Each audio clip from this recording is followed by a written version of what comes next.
Hi, everyone. Hope everyone is doing well. This is the Canadian Foreign Policy Hour, which is a critical look at Canada's role abroad. I'm Eve Engler, coming to you from Georgiage, which has long been a meeting place of various First Nations, otherwise known as Montreal. Apologies for being a bit late. I have two kids that I'm trying to juggle right now. I should say before starting that there won't be a foreign policy hour next Monday. I'm going to be traveling, so won't be able to do that.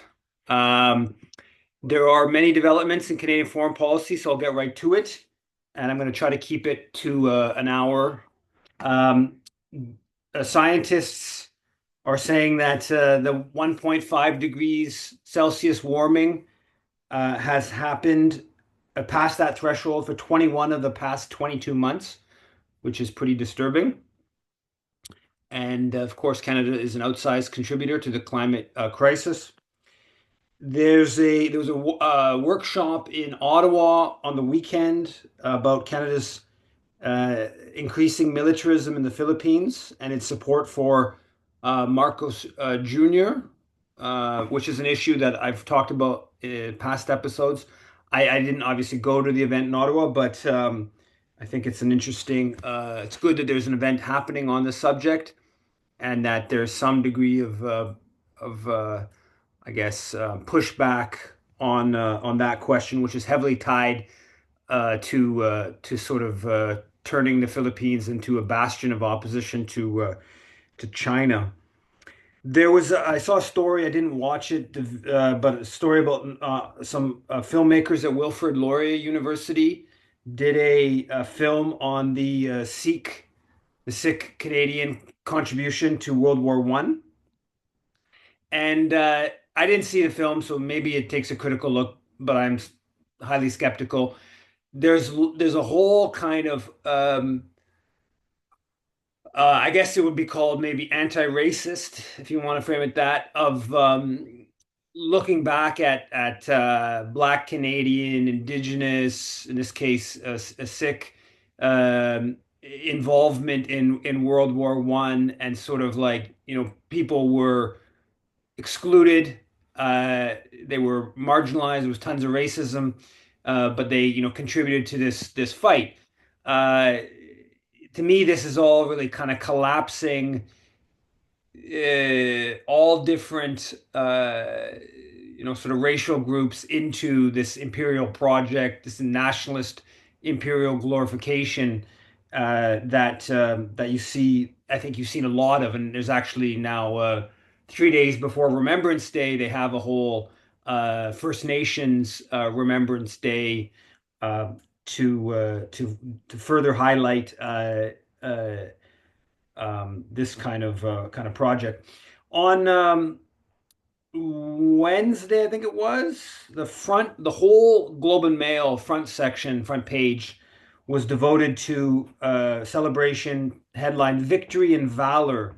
Canada and the world mark 80 years since the war in Europe came to an end. And it was just this was a pretty extreme example, but the CBC The National was in the Netherlands, did their shows from a couple times this week from or last week from the Netherlands as part of the 80th anniversary ending of World War II in Europe. And it's all this just sort of like it's all positive, right? It's as if World War II was just all positive. Now, I'm I believe, unlike all of the other eight major Canadian wars, World War II, you can make a case that it was justifiable, unlike all the rest. But it was also still very imperialistic. If you look at Canada's role in garrisoning in the English Caribbean, if you look at the British colonies, if you look at Canada's role in fighting in Africa, in entrenching or reinforcing European rule there. Same thing in Asia with the British in Malaya, Hong Kong, Burma, many places where Canada was both during and after World War II trying to reestablish the British writ. And and then also if you look at how Canada fought, if you look at the destruction of German civilian infrastructure, bombing of dams, the whole campaign of just ruthless bombing, which was ultimately of little military use, but was incredibly devastating for German civilians. And probably most importantly, or as important, is if you look at Canada's role in the lead up to World War II and why Canada went to war. Well, Canada was fairly sympathetic to fascism in Spain, which was, of course, an important backdrop, and the battle between the Franco's forces and the government it overthrew, the Republican government it overthrew. The whole Foreign Enlistment Act was brought in to stop Canadians from fighting against fascism in Spain. If you look at Canada's support for Japan, significant exports, minerals, important minerals to the Japanese as they were devastating China. Uh, this is part of the backdrop to World War II. So the notion that we were like against fascism because fascism was wrong is not, that's not what happened. It was because fascism, or specifically Hitler and Mussolini to a lesser extent, became a threat to British dominance, and that's why we went to war. Um, but we don't hear hardly any of this in these sort of 80-year anniversaries. It's just all Canada fighting the good fight. And again, I do believe, unlike the other wars, if you look at them closely, that Canada's been part of, you can make a justification for Canada's role in World War II, certainly after the fact that once you arrive at 39, 40 in the situation, then obviously defeating Hitler is a good thing. But there's all this context before, during the war that is kind of ignored in these celebrations that we're seeing. Um, the Tulip Festival, big festival in Ottawa, began, I think, over the weekend, and there was a CF-18s did a flyby. That's always a big part of this sort of PR for the Air Force and the Canadian military, these flybys that get all kinds of attention, and they're actually quite expensive and ecologically damaging, but they continue to do them because I think they are quite effective in sort of promoting the military. Um, there was a photo I saw of Mark Carney at the U.S. Embassy, I guess when he in Washington when he met with Trump. Was that on Tuesday, I believe? Maybe it was Wednesday. And it was a photo he took from the embassy, a number of photos. The one photo I was really struck by this, by how many Canadian soldiers there were in this photo. It was like dozens, maybe like 25, 30, 35 even, mostly in their uniform in this one photo. And I don't know how many Canadian soldiers work out of the embassy in Washington, D.C., but clearly, according to this photo, a large number. And that speaks to these relationships between the Canadian military and the US military. And so there's this huge Canadian military delegation in Washington, D.C., that is presumably coordinating with their US counterparts, overseeing the hundreds of military accords Canada has with the US, etc. And on the US file, what there's a real push, it seems like to me, this sort of kind of get over this Trump talk about annexation, this Trump hostile to Canada, and the US ambassador was quoted in a bunch of Canadian media saying, "Oh, this is all behind us, and let's move forward." And Trump's, he doesn't really, or he's leaving it aside. He might still believe it, but he doesn't. He's not going to try to act upon it. This kind of rhetoric. Um, which is obvious that the operators of the U.S. empire would want to uh, portray that and sort of alleviate Canadian public's anger towards Trump and the U.S. And that's obviously all part of maintaining this close military, economic as well, but I think especially on the military side. And the Carney at his meeting with Trump, he thanked Trump for having revitalized international security, revitalized NATO, and us, Canada, pulling our full weight in NATO. So he seemed to be thanking Trump for pressuring Canada to increase military spending and in his words, pull our full weight in NATO, um, which very much goes against some of his rhetoric around the relationship, forever changed U.S.-Canada relationship. So he's clearly pushing this. Let's just sort of well, first of all, I would say focusing very clearly in his meeting with Trump, Carney wanted to portray that on the military side, on the security side, quote unquote security, which is really the support for U.S. empire side, that we were sort of all good. We will increase our military spending and it's more on the economic war, the more sort of criticism there, and on the annexation, obviously most clearly on the annexation side, but this trying to, I guess, make nice with Trump on the military NATO sort of militarist side. That was, I think, quite clear from Carney's meeting with Trump, and it's unfortunate. I mean, I think there's obviously the window hasn't passed, but it's unfortunate we haven't been able to assert ourselves more in the conversation with this opportunity of this sort of anti-U.S., anti-Trump thinking to push to break the relationship between the U.S. and Canadian militaries. Little bits of that have seeped in, but I don't think we've done close to enough on that file. Um, on yeah, I think Saturday, uh, Carney participated and he put out a statement about participating in the coalition of the willing. A handful of European leaders were with Zelensky as part of this sort of negotiation around what's going to happen. Looks like it's possible Zelensky and Putin are going to meet maybe on Thursday in Turkey. It's a little bit unclear.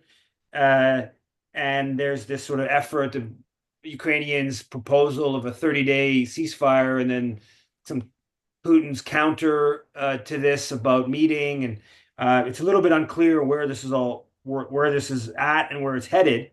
But as Trump's sort of put some more pressure on Zelensky, and so there's this effort to counter this with this coalition of the willing, this sort of countries that have been part of the NATO proxy war, minus the U.S., trying to maintain this NATO proxy war in Ukraine, and Carney's participating in and talking about it and pushing it, and I mean, I just think this is, I think Ukraine's in an impossible position, but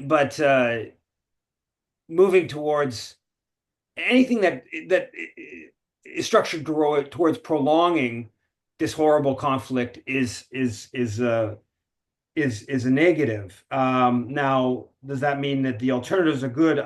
Certainly not.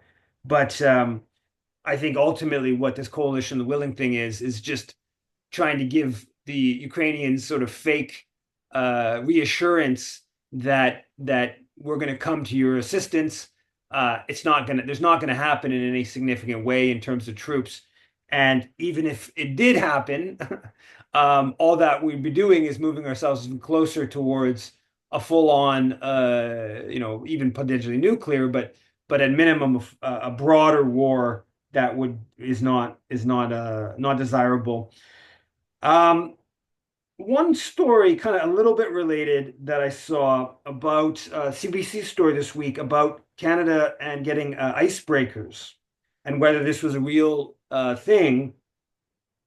It says that Canada has registered has 18 registered ice-capable boats, which is the second largest number of icebreakers in the world after Russia, but they're not armed. And Russia has 57, but only one of those Russian ships is specifically built for combat and just entered service. That's very different. That I don't know these stats, and they should be checked, I guess. But this is very different than the portrayal of this idea of Russia having this capacity to invade Canada from the Arctic. And according to this story, uh, China has a handful of medium icebreakers in its navy. Um, so the notion of um, a Navy icebreaker that has significant combat that doesn't seem sort of no one has this, including or only one of these, one Russian, but that's obviously nothing capable of an invasion or anything like that. So that fits within the whole hyping of the Russian threat um, that's been going on. Another issue I want to mention briefly is the new leader of the NDP, Don Davies, the interim leader, and there's a real attack against Don Davies as a sort of pro-China. And my understanding of Don Davies' sort of position is that he's not keen, unlike um, the Vancouver East NDP MP Jenny Kwan. He's not keen, and for that matter, kind of more broadly within NDP, he's not keen on this sort of real anti-China push. Not that he's like, pro-China or whatever, but that he's just not totally keen on the anti-China push that's being that the NDP has been participating in. And so there's this video online about there's a where Don Davies is speaking at an event where there's Chinese officials, I think Chinese consulate maybe in Vancouver, and other members of the Chinese Canadian community in Vancouver, and people, these right wingers, he's performing. He's like, I don't know. I mean, he's just speaking at an event. And this whole kind of thing, he's an agent of the Chinese and this kind of stuff being pushed. So that's interesting on one level. Now, the flip side is that there's a bunch of people who brought up that he went to Israel on a CIJA, Center for Israel and Jewish Affairs junket. He has been lobbied officially 13 times by CIJA, working out to about once a year. So he's now, my not close reading, but my uh, general sense is that Davies is among the 5 or 6 NDP most pro-Palestinian NDP MPs over the past year.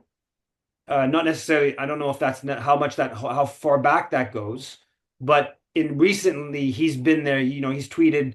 I would put there's Nikki Ashton, Matthew Green, Leah Gazan, Bullrich maybe.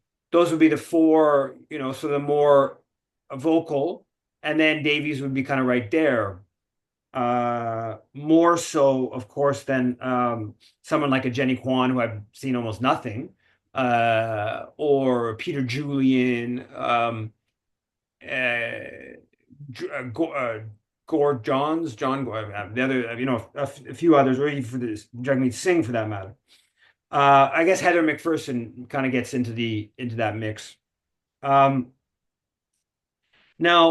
so that's interesting. I think the people, Judy Haven had a piece where she's calling on Davies to basically apologize for taking a free junket to Israel, which I agree with, and I actually think would be probably a good way to put some pressure on him I don't think he's going to apologize for that, but it's a way to put some pressure on him to be more vocal and aggressive in condemning Canada's complicity in the Holocaust in Gaza going forward.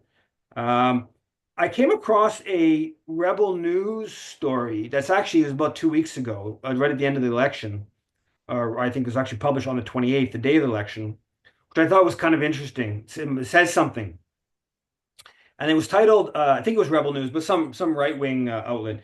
NDP ignores calls to ban anti-Semitic hate rallies. And it says that the NDP refused to answer B'nai B'rith's questionnaire on public disorder.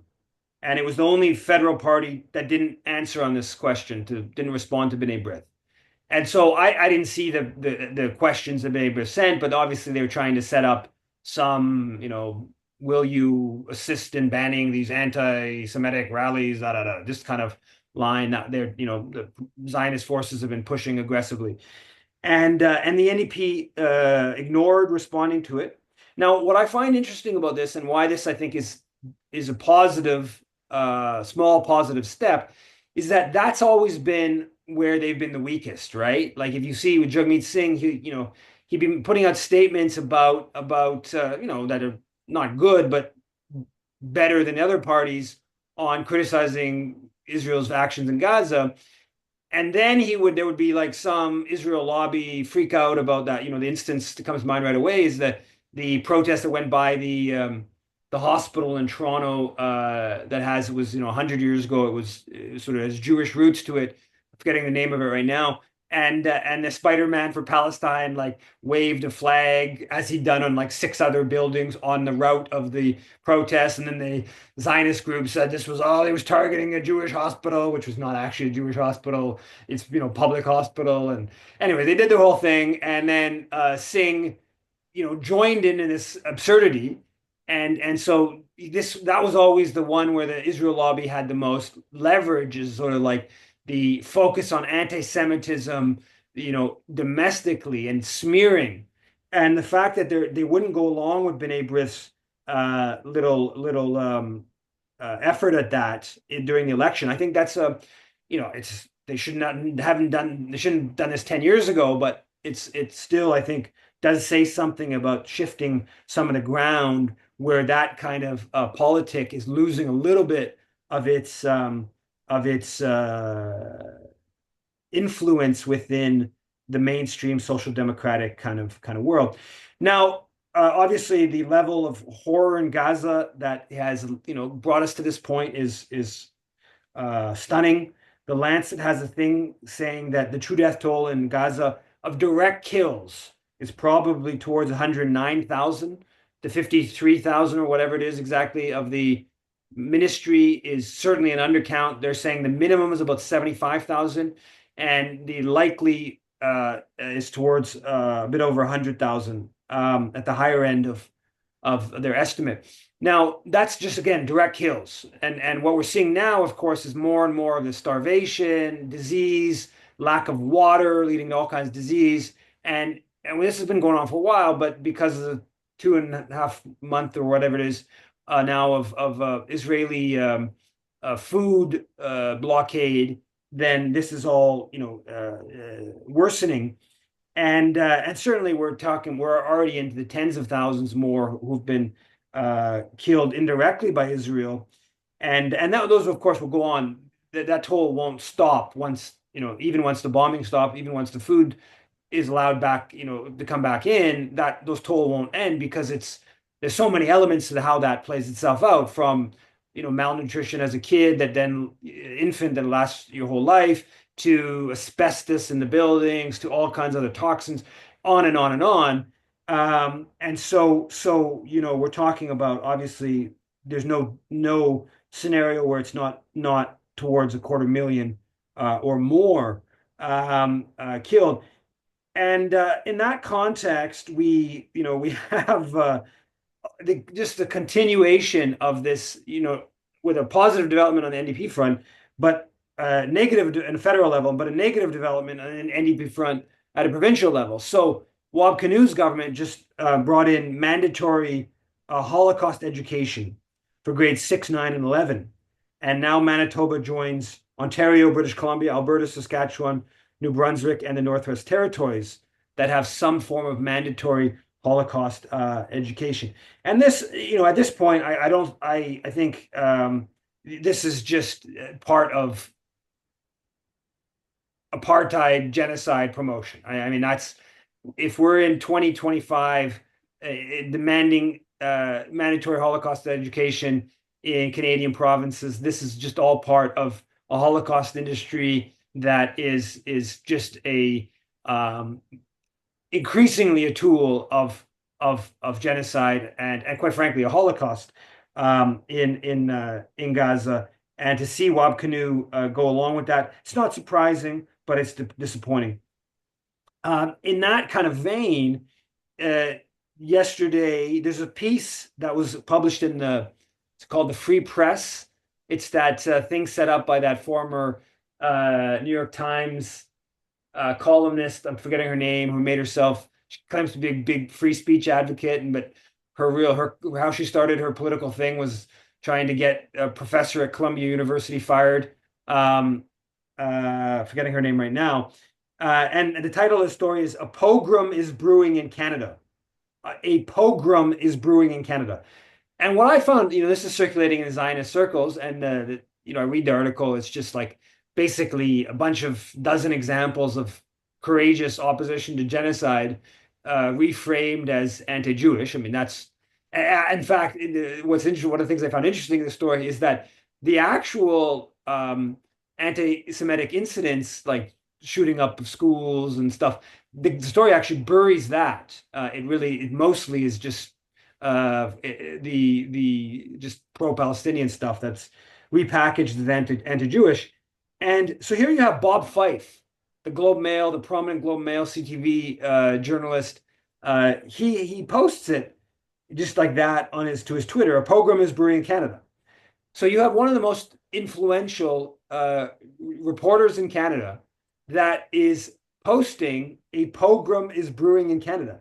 I mean, this is bananas. This is insane. This is not this isn't a National Post or whatever. This is supposedly a sophisticated sycophant of power. This is someone who's the China frenzy. This is Bob Fife and Stephen Chase.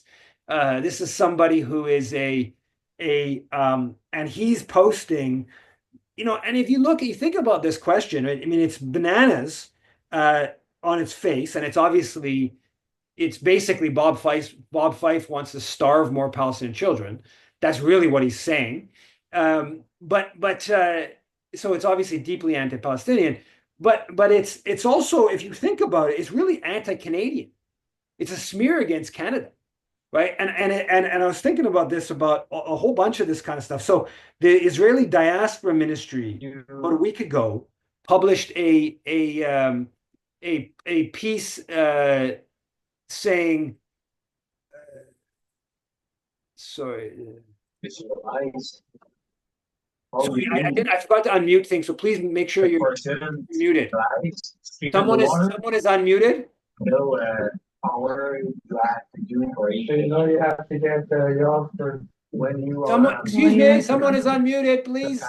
If you're talking and we can hear you. We've got an election on Wednesday too now. Where's how come I can't get it? Okay, I think I got the person. Now, so the Israeli Diaspora Ministry published this report saying there's a huge increase in anti-Semitism because of government officials around the world, Western government officials criticizing Israel. And it said Canada is the, quote, champion of anti-Semitism. And you have a whole big thing of pushing this. Canada is this champion of anti-Semitism. And I should say, so this is being this pogrom is brewing in Canada story is published in a U.S. publication. I think, if you're a little bit of a Canadian nationalist, you should consider it a smear against Canada.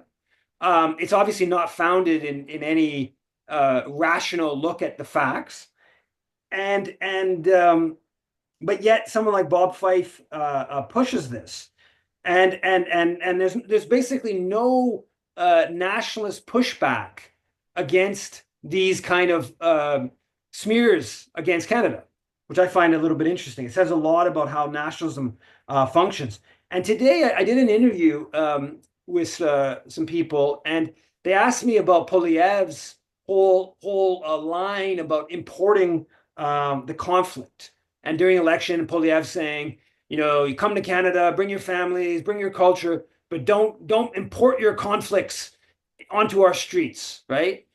And it's like, but it's called the Center for Israel and Jewish Affairs. It's not, Canada's not even in its name, right? And like that's not importing your conflict, right? So the whole framing like this is, of course, the nationalist angle is Canada is part of the Zionist project. Anyway, so I think this whole that angle of how this question is dealt with in Canadian nationalist discourse, I think is a very important and interesting and important question. For instance, if we're going to take the nationalist angle, apparently, and that's Bob Fife, right? Bob Fife is all about the nationalist angle because he's all about the Chinese foreign interference. He doesn't care about the Israeli or US foreign interference. He cares about the Chinese foreign interference, slightly lesser extent the Indian or the Iranian. And that's, of course, if you focus on foreign interference, you're playing the nationalist card. But they don't do that. When Netanyahu intervened in the election a couple of weeks ago with his, criticism of Carney, there's none of that discussion of framing that foreign interference. But then apparently Netanyahu hasn't said anything, hasn't congratulated Carney on winning. So I came across somebody who said that 3 days after, and I looked into it. I couldn't find any indication that he had. But you wouldn't find any criticism of that from a Canadian sort of nationalist perspective, which I find is quite interesting. And the Jewish News Service had a piece on to speak of the nationalist angle to all this from this Canadian 20-year-old, which they didn't name the name, this is probably a small win for us. The person doesn't name their name.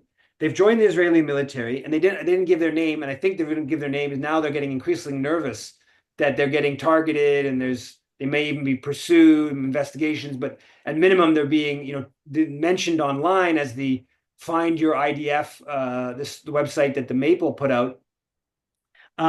And the headline of the story was "Proud to represent our nation," says lone soldier from Canada, right? Our nation, but you're a lone soldier from Canada. But which nation is it? And the person's quoted saying, "I come from a Zionist home. Love for Israel was everything," says Corporal number 20, who serves as a combat fitness instructor based in Ramat Aviv. So love for Israel was everything, according to this Canadian. And anyways, all that nationalist angle, I do think we need to exploit it. It's obviously we've got to be careful with how much we want to reinforce Canadian nationalist thinking, but it is pretty egregious, the kind of double standard on some of this stuff.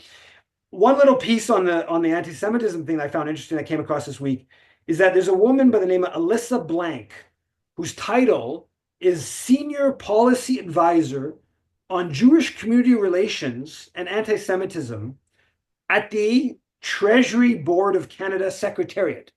So the Treasury Board of Canada Secretariat has a Senior Policy Advisor on Jewish Community Relations and Anti-Semitism. Why that would be the case, I do not know. I think this warrants more investigation. I haven't been able to do that. But I think when you get into, the more you look at these things, is like how much of this trickles all throughout the government bureaucracy, right? Or are there like anti-Semitism advisors, like, in all the different ministries that are essentially, Israel agents in all these ministries? I don't know. This is news to me in the Treasury Board, but it certainly warrants greater investigation. On the authoritarian front, I published a piece 2 days ago, I think it was, on just a whole bunch of new recent examples of this authoritarianism, Zionist authoritarianism. We got lucky in terms of if Polyev would have won, it would have been much closer to what we're seeing down in the States. And we've been insulated a little bit from that. But there is the Zionist groups continue this push. B'nai B'rith, Honest Reporting Canada, calling for Kneecap, the Irish rock band, to be prohibited for the Canadian Border Services Agency to block them from entering the country. Honest Reporting Canada has a whole thing. And this is, of course, Warren Kinsella's retweeting of B'nai B'rith says, promoting hatred against an identifiable group is an offense. They should be denied entry. So saying fuck Israel is promoting hatred against an identifiable group, and we should block them from entering Canada for that reason. This is just banana stuff. This is just totally open, fascistic, authoritarian Zionism. Ban anyone who's criticized Israel from coming into Canada. Honest Reporting Canada has a 5 things the government should do list they released a week ago or so, and one of them is banning demonstrations where they talk about where they chant from the river to the sea. They don't even actually say from the river to the sea, Palestine will be free. They just say from the river to the sea, which I presumably there's lots of places in the world that from the river to the sea would represent some sort of geographical a reality that you could chant or you may chant or but yeah, anyways, they want banning of demonstrations, and I list a whole bunch of these things in there's a story in Pivot about Anthony Housefather. Pivot is the French kind of ricochet, French language ricochet, and about how much interaction Anthony Housefather had with the president of McGill. 25 emails over about a year span, a little under a year, that they got through access to information, and just this constant pressure, shut down this thing, shut down this talk, shut down the encampment, whatever. And in the National Post, you have the former head of the Friends of Simon Wiesenthal Center, Avi Ben Lolo, who's calling for defunding all the universities, getting rid of their charitable status, just basically mimicking Trump. If they haven't, suppressed all opposition to genocide. So this is now not a new theme. Zionist authoritarianism has just been, building over the past 18, 19, 20 months, but it continues. Davide Maestrice has a very good piece in the Maple about Jewish schools. And it's a big, long piece. There's problems with the piece, but the big picture, it's an important contribution. And it's basically, he interviews 13 former Jewish school students, basically about brainwashing and indoctrination, and that these Jewish schools are really just Zionist indoctrination grounds. This is not news to regular viewers, listeners of Canadian Foreign Policy Hour. But he just goes through, quotes a whole bunch of people with their experiences. What's missing in this story is the names of schools, the fact that they're all registered charities, the fact that they provide in lots of cases credits to parents for tuition that covers religion. So the government, the CRA, offers some tax credits for proportion of private school that covers religion. Now, what do you think the Jewish schools claim as religious studies? It's a bit of a gray area here. My level of proof here is not at a high level, but let's just say Zionism, Israel indoctrination, and so there's this tax credit that would be specifically given to parents. Again, a bit gray area on some of this. La Presse had an investigation that showed this in Quebec. It's not clear how broad exactly how this plays across the country, but that the parents are getting a specific credit for for Zionist indoctrination, called religious studies, but what is really Zionist indoctrination. So this is something that needs to be properly investigated, exposed, and ultimately, I think the CRA, I think you could probably have some success in pushing back on this with the CRA. And then they're also here in Quebec, they get major subsidies by the Ministry of Education. They get grants over 5,000 per student grants, and so they get charitable donations, tax tuition subsidies, tuition credits, direct funding. There's other forms of funding. So when you get it all together, you're talking about a lot. I actually think it's probably the Jewish schools across the country are probably getting something in the range, certainly over 100 million a year in public funding, possibly 200 or quarter billion. I think that's kind of the range that's realistic to imagine. And all this needs to be challenged and ended. The national CJPME's Jason Toney, their media person there, he posted that not a single Canadian outlet covered this UN Human Rights Office statement. This headlined, "End unfolding genocide or watch it end life in Gaza. UN experts say states face defining choice." So end life in Gaza. That's what UN experts are saying. It doesn't get covered at all by the Canadian media. Instead, on the front page, the full front page, almost the full, all of the front page on Saturday's National Post was about Douglas Murray, this ridiculous British Zionist propagandist, and his book coming out, and they called it a big exclusive, and he participated in this whole like anti-Canada. Canada has hub of the pogroms are coming and all this sort of smear against Canada, which of course is I don't really care that much about the smear against Canada.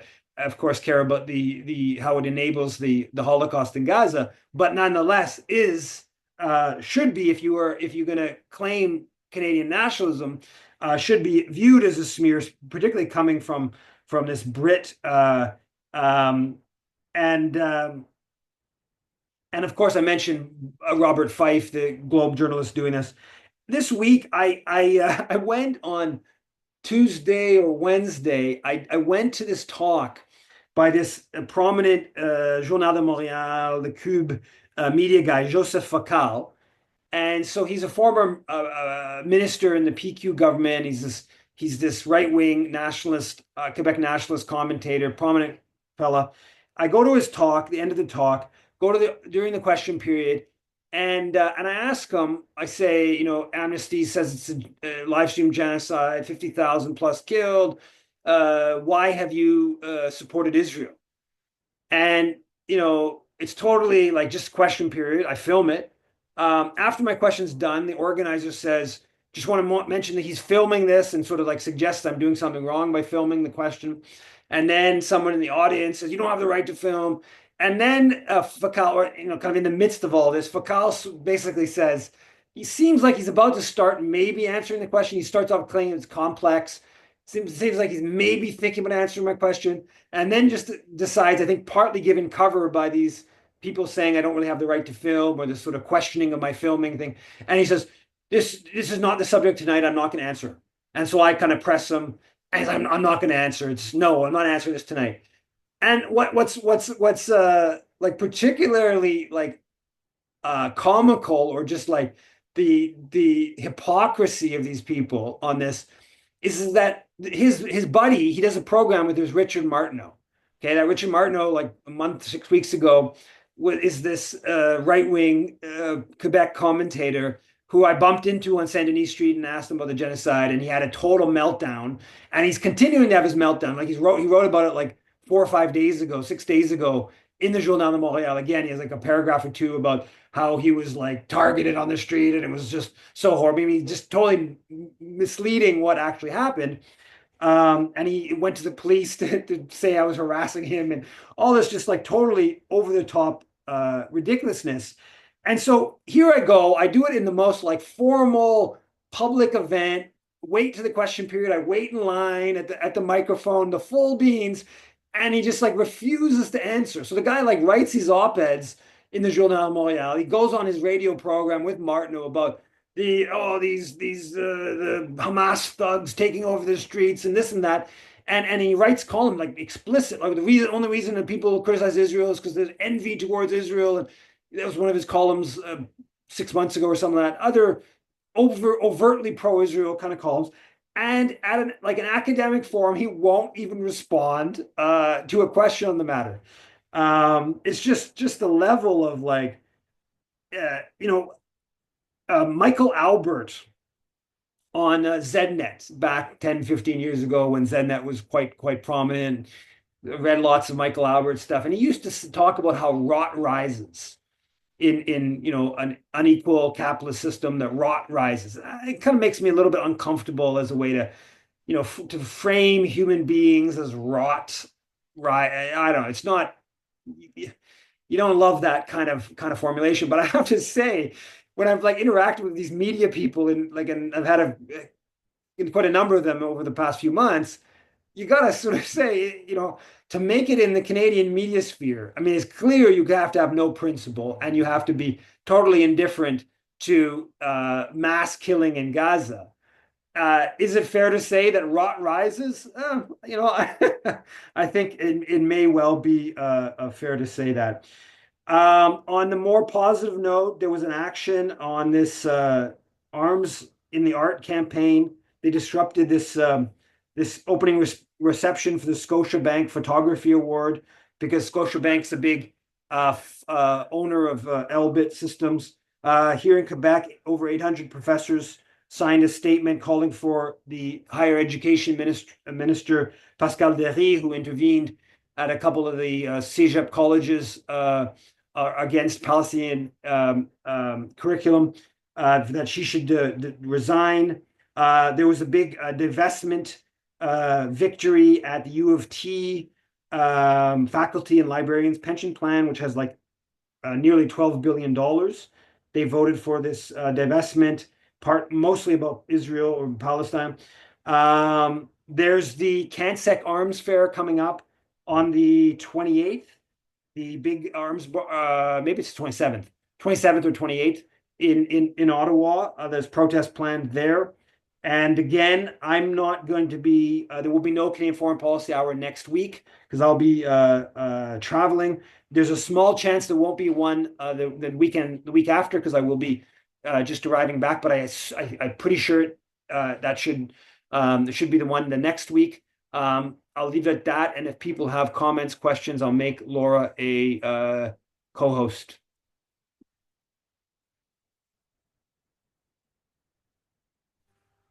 Go ahead, Yuri, can you unmute, please?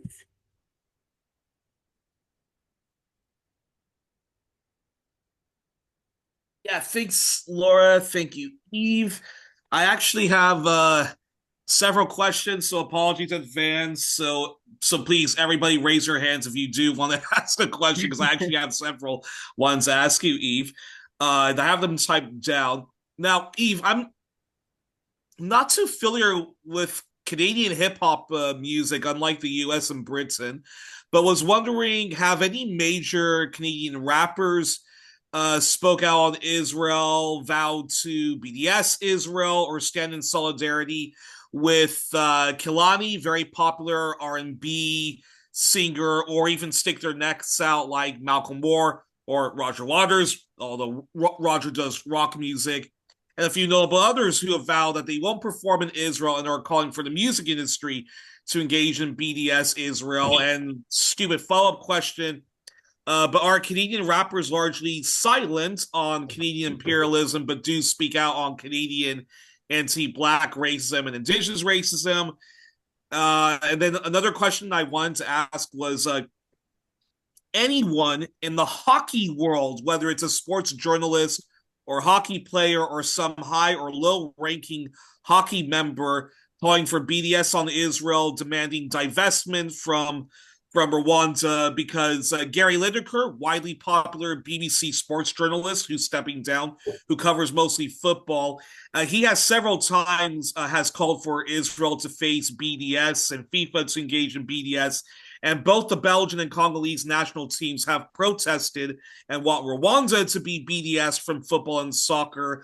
But there's a large silence on so many people when it comes to Rwanda. And I see another person's raised their hand, so I'll leave my questions at that. I don't know much about the rap or hip hop scene in Canada and where things are at politically. My impression is the big people have not been like Drake, for instance.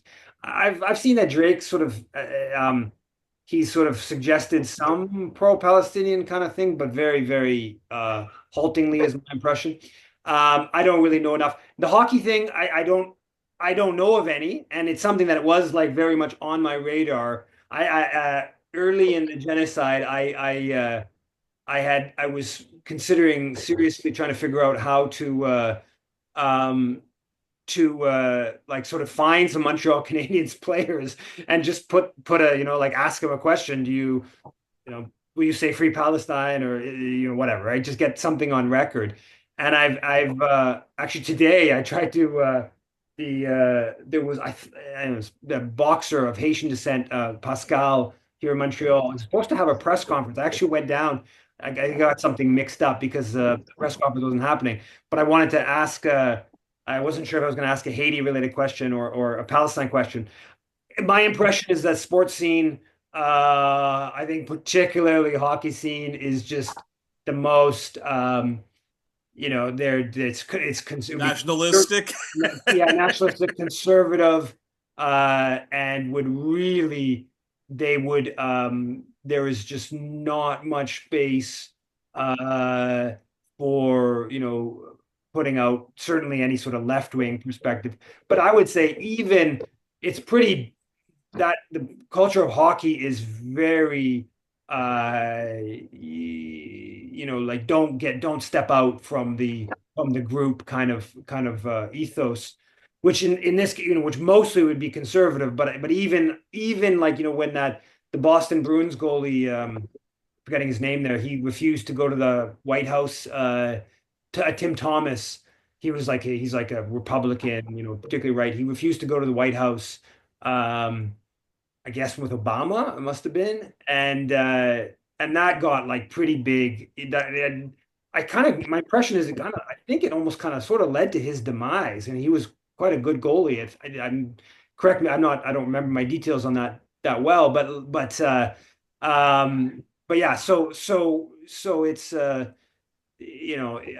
there. I have wanted to. I do want. I've had instances where I wanted to go. Heard about some players and wanted to go down, and I just for whatever reason I haven't been able to do it. But I'm curious to see what would be possible. What the reaction would be of like some Montreal Canadiens players or others.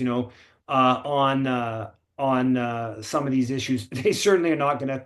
They might have a comment on Palestine. They're certainly not going to get involved in Rwanda. I don't think they would have come even close to having any opinion on that. And yeah, I think bigger picture, what you're saying with regards to a willingness to be political and to on anti-racism, anti-blackness issues domestically, or even on indigenous issues. I think there would be space for that in the rap or hip hop scene that wouldn't translate into Palestine or certainly Rwanda or other kind of international issues. Okay, Catherine, go ahead. Yeah, can you hear me? Yes. Mm-hmm. Yeah. First, quickly, I wanted to correct something that I talked about a couple weeks ago. The protest in Halifax, the march in Halifax, where the police were harassing people and wanting them to march on the street, on the sidewalk, not the street, and then blocking them when they tried to cross. The organizers made it clear, and I didn't say this, that they didn't know that they were being told to march on the sidewalk, that they just made that decision independently for safety's sake. They weren't pushed into it by the cops. So I just wanted, they were talking to, the cop was talking to some other people who were in the protest, but weren't some of the organizers. And the organizers didn't find out till later. But I wanted to ask you, Eve, about this latest recount of MPs election that turned out that a Liberal won, and I'm not sure if it was in the Montreal riding, but she's a Haitian Canadian who won by one vote, and I was against the bloc, and I was wondering if you know of her background and what her stance is on Canada Haiti. I don't know anything about her. It's a Montreal suburb. I saw another Haitian one in Longueuil, where that's one of the Palestine things. We went to his office to ask him to sign the Vote Palestine pledge. He won too. I saw some graphic. I think it was like 9 black MPs that won, or maybe it was more. I think the graphic said it was the largest number of black MPs that have ever won in Canadian federal election. There's another Haitian woman in that took Trudeau's seat. She was the woman that was when we occupied Trudeau's office during the 2021 election. People with Solidarité Québec Haïti, they sent her to negotiate with us. So like she was at that point, I don't know what her position was, but she had some fairly important position within the Liberal Party. So they really wanted to send a Haitian to like do the negotiation to have us leave the office, I think for optic kind of reasons. And so yeah, there's a number of that's 3 there. And I'm not sure if what's his name? I don't know if he might not have ran again, the one that the Haitian MP that was up in Montreal North. Yeah, so there's a number of Haitian. I don't know their positions. I would just presume they just follow the company line on this issue. As a general rule, the elite sectors of the Haitian community just adopt the kind of Ottawa position, contrary to how some people frame it. I don't think it's the Haitian community shaping the Ottawa position. It's more the Ottawa shapes particularly the elite sectors of the Haitian community's position. Yeah, I don't know where they're at with current situation. Okay, Claire, go ahead, please. Yes, it's very important that Mark Carney do a full NATO experience, because one of the first 2 articles in NATO are do peace by a peaceful process and without military. So we have to really push on that. Yeah, you mean push in terms of opposing NATO or committing to NATO, or which direction? No, NATO said it wants to have peaceful process. The first 2 articles, solve your problems peacefully. And they're always counting how many ships and tanks you have in CFA's Edens, but this is not really what NATO was meant to be. So we need to push Carney to do his liberal thing and trying to get peaceful thing and save money also. Yeah, I think that obviously, he's totally pushing the 2% GDP target and continuing with weapons and other assistance to Ukraine. But I think ultimately they're going to buckle on that if Trump decides to withdraw U.S. support for Ukraine, then that's going to basically force Kyiv's hand.